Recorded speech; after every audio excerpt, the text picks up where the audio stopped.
Something that's out there that I wanted to speak to in terms of leadership and my own leadership in particular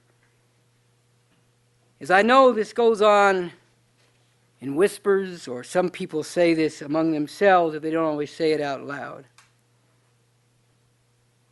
Especially among people who've had the bitter experience of being betrayed by leaders, in particular great white fathers.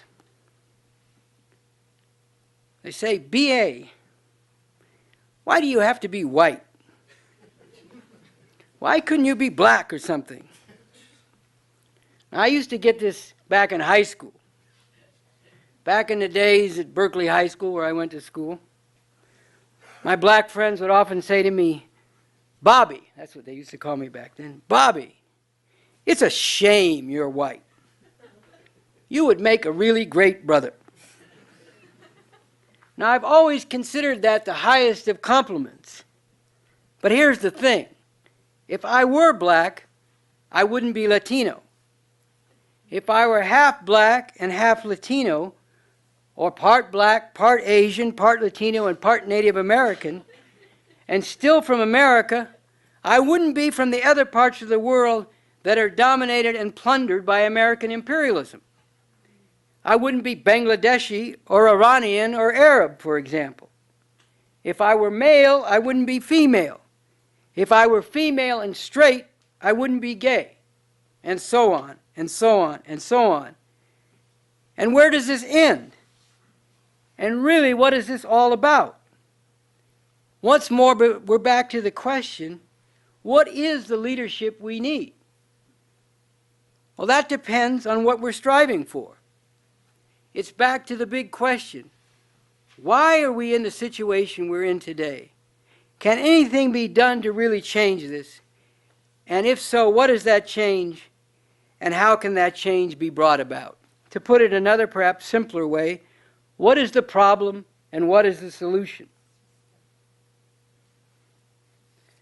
That tells us what we need to be aiming for, and therefore what kind of leadership we need.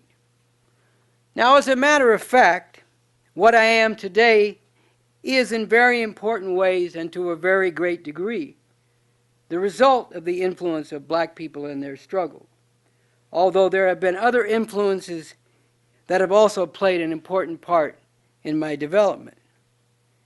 But the most important thing is this. At a certain point, I made a leap to becoming a revolutionary and a communist.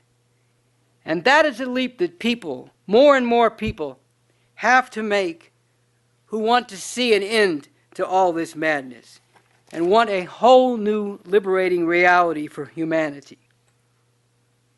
If we want a world where never again will another youth be shot down by marauding, murderous police, where never again will a woman be raped or brutalized, where never again will masses of women and men be treated in any way as less than fully human, where never again will children die in huge numbers in their infancy, and never again will generation after generation face the same killing madness.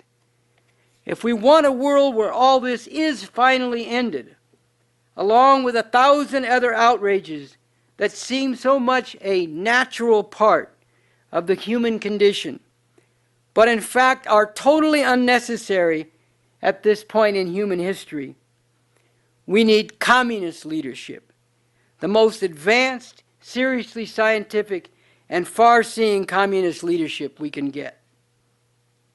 Many people also say, well, if B.A. is our leader, the leader of this revolution, then we need to be able to see him and talk to him directly. But the point is, what someone stands for and where this will lead people. What will happen if that person's ideas are taken up and fought for? That is the fundamental question, not whether you can see somebody and literally touch them. And there is the fact, let's be real here, revolution, if it's going to succeed, is going to involve millions and millions of people. And while it is a great thing to have the chance to be among and talk to some of these people who will be part of this revolution, Still, there are bigger things that have to be kept in mind, including how the powers that be look at and seek to deal with revolutionary leaders.